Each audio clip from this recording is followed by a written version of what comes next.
Zte എന്ന കമ്പനിയുടെ Zte Nubia Neo 5G എന്ന പുതിയൊരു സ്മാർട്ട് ഫോൺ ഇപ്പോൾ ലോഞ്ച് ചെയ്തിട്ടുണ്ട്. ഗെയിമിംഗ് ഫോൺ എന്നൊക്കെ പറഞ്ഞിട്ടാണ് അവർ ഈ ഒരു ഫോൺ ലോഞ്ച് ചെയ്തിരിക്കുന്നത്. പുതിയൊരു പ്രോസസ്സറും കാര്യങ്ങളൊക്കെയാണ് ഇതിൽ ഉപയോഗിച്ചിരിക്കുന്നത്. എന്തായാലും ഈ ഒരു വീഡിയോയിൽ നമ്മൾ നോക്കാൻ പോകുന്നത് Zte Nubia Neo 5G എന്ന സ്മാർട്ട് ഫോണിനെ പറ്റിയിട്ടാണ്. ആദ്യം നമ്മൾ ഫീച്ചേഴ്സും കാര്യങ്ങളൊക്കെ നോക്കുകയാണെന്നുണ്ടെങ്കിൽ ഡിസ്പ്ലേയുടെ കാര്യത്തിൽ Nubia Neo 5Gയിൽ 6.6 ഇഞ്ചിൻ്റെ ഫുൾ HD+ ഡിസ്പ്ലേ കൊടുത്തിട്ടുണ്ട്.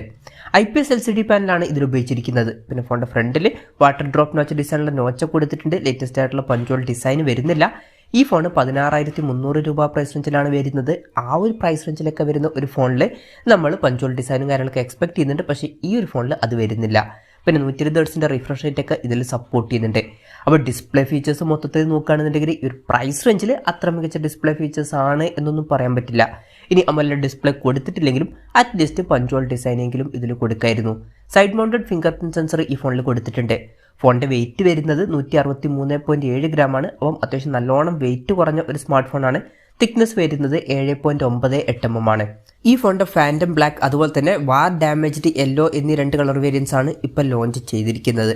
ക്യാമറയുടെ കാര്യം നോക്കുകയാണെന്നുണ്ടെങ്കിൽ ഫോണിൻ്റെ പിന്നിൽ ഡ്യുവൽ ക്യാമറ സെറ്റപ്പ് കൊടുത്തിട്ടുണ്ട്. 50 MP മെയിൻ ക്യാമറ സെൻസറാണ് ഈ ഫോണിൽ വരുന്നത്. പിന്നെ രണ്ടാമത് 2 MP ഒരു സെൻസറും കൊടുത്തിട്ടുണ്ട്.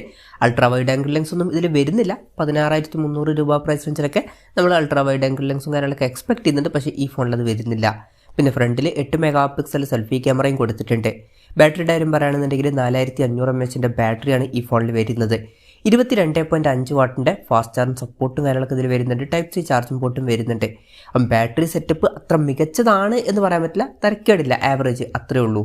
പിന്നെ Android 13 ബേസ് ആയിട്ടുള്ള സോഫ്റ്റ്വെയർ ആണ് ഈ ഫോണിൽ വരുന്നത്.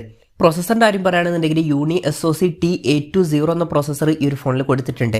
സാധാരണ unisoc പ്രോസസ്സർ എന്ന് പറയുമ്പോൾ ബഡ്ജറ്റ് സെഗ്മെൻറ്റിൽ വരുന്ന ഫോണുകളിലാണ് കാണാറ്. എന്നാൽ ഈ ഒരു പ്രോസസ്സർ അതുപോലുള്ളൊരു പ്രോസസ്സറല്ല. ഇത് 2.7 GHz ക്ലോക്ക് ചെയ്യുന്ന ഒരു പ്രോസസ്സറാണ്. അതുപോലെ തന്നെ 6nm പ്രോസസ്സറൊക്കെയാണ്. പിന്നെ ANTUTU സ്കോർ 4,75,000 ഒക്കെ വരുന്നുണ്ട്. അപ്പോൾ സാധാരണ പോലെ unisoc ഇറക്കുന്ന ഒരു പ്രോസസ്സറല്ല ഈ ഒരു പ്രോസസ്സർ. അത്യാവശ്യം തിരക്കില്ലാത്ത പവർഫുൾ ആയിട്ടുള്ള ഒരു പ്രോസസ്സറൊക്കെ തന്നെയാണ്. അതുമാത്രമല്ല ഇതിൽ 5G സപ്പോർട്ട് കാര്യങ്ങളൊക്കെ വരുന്നുണ്ട്. പൊതുവേ unisoc പ്രോസസ്സറുകൾ 5G ഫോണുകളിൽ കണ്ടിട്ടില്ല. പിന്നെ ഈ ഫോണിൽ 8 GB റാം വരുന്നുണ്ട്. 256 GB ഇന്റേണലും വരുന്നുണ്ട്. അത് നല്ലൊരു കാര്യം തന്നെയാണ്. അതുപോലെ തന്നെ വെർച്വൽ റാം എന്നുള്ള ഫീച്ചറും ഇതിൽ വരുന്നുണ്ട്. അതായത് എക്സ്ട്രാ റാം വേണ്ട സമയത്ത് ഇന്റേണൽ മെമ്മറിയിൽ നിന്ന് കുറച്ച് മെമ്മറി എടുത്തിട്ട് അത് റാമായിട്ട് യൂസ് ചെയ്യും. അങ്ങനെ 8 GB റാം വരെ എക്സ്ട്രാ നമുക്ക് ലഭിക്കുന്നതായിരിക്കും. LPDDR4X റാമും UFS 2.2 സ്റ്റോറേജ് ടൈപ്പ് ഒക്കെ ഇതിൽ കൊടുത്തിട്ടുണ്ട്. മെമ്മറി എക്സ്പാൻഡ് ചെയ്യണമെന്നുണ്ടെങ്കിൽ മെമ്മറി കാർഡ് സ്ലോട്ടൊക്കെ ഇതിൽ വരുന്നുണ്ട്. NFC എന്നുള്ള ഫീച്ചർ സപ്പോർട്ട് ചെയ്യുന്നുണ്ട്. പിന്നെ ഫോൺ വെട്ടം നീറ്റാതിരിക്കാൻ വേണ്ടിയിട്ട് multi layer heat dissipation unit ഒക്കെ ഇതിൽ കൊടുത്തിട്ടുണ്ട്. അപ്പം ഇതൊക്കെയാണ് ഫീച്ചേഴ്സിനെ പറ്റി പറയാനുള്ള കാര്യങ്ങൾ. പിന്നെ ഈ ഒരു സ്മാർട്ട് ഫോൺ ഇപ്പം ഇന്ത്യൻ മാർക്കറ്റിലല്ല ലോഞ്ച് ചെയ്തിരിക്കുന്നത്. ഇപ്പോൾ തായ്ലാൻഡ് പോലുള്ള രാജ്യങ്ങളിലൊക്കെയാണ് ഈ സ്മാർട്ട് ഫോൺ ലോഞ്ച് ചെയ്തിരിക്കുന്നത്. തായ്ലാൻഡിൽ ഈ ഫോൺ ലോഞ്ച് ചെയ്തിരിക്കുന്നത് ഏകദേശം 16,300 രൂപ പ്രൈസ് റേഞ്ചിലാണ്. എന്തായാലും ആ ഒരു പ്രൈസ് റേഞ്ചിൽ ഈ പറഞ്ഞിട്ടുള്ള ഫീച്ചേഴ്സ് എങ്ങനെ ഉണ്ടെന്ന് ചോദിച്ചാൽ ബെസ്റ്റ് എന്നൊന്നും പറയാൻ പറ്റില്ല. അപ്പോൾ ക്യാമറയിൽ അൾട്രാ വൈഡ് ആംഗിൾ ലെൻസ് വരുന്നില്ല.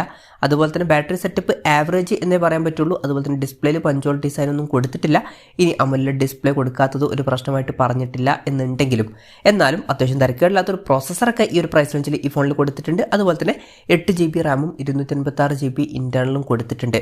എന്തായാലും ഓവറോൾ നോക്കുമ്പോൾ ഇത് അത്ര മികച്ചൊരു ഫോണായിട്ട് എനിക്ക് തോന്നിയിട്ടില്ല. എന്തായാലും Nubia Neo 5G എന്ന ഫോണിനെ പറ്റിയിട്ടുള്ള നിങ്ങളുടെ അഭിപ്രായം ജസ്റ്റ് ഒന്ന് കമൻറ്റ് ചെയ്യുക. ഇനി ഈ ഫോൺ ഇന്ത്യയിൽ ലോഞ്ച് ചെയ്യുമെന്ന് വെച്ചാൽ അതിനെ പറ്റിയിട്ടുള്ള കൂടുതൽ കാര്യങ്ങളൊന്നും അറിയാൻ കഴിഞ്ഞിട്ടില്ല.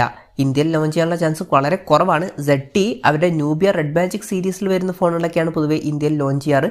വേറെ സീരീസിൽ വരുന്ന ഫോണുകൾ പൊതുവേ അങ്ങനെ ലോഞ്ച് ചെയ്ത് കണ്ടിട്ടില്ല. അപ്പോൾ ലോഞ്ച് ചെയ്യാനുള്ള ചാൻസ് കുറവാണ്. എന്തായാലും ഈ ഫോണിനെ പറ്റിയിട്ടുള്ള നിങ്ങളുടെ അഭിപ്രായം ജസ്റ്റ് ഒന്ന് കമൻറ്റ് ചെയ്യുക.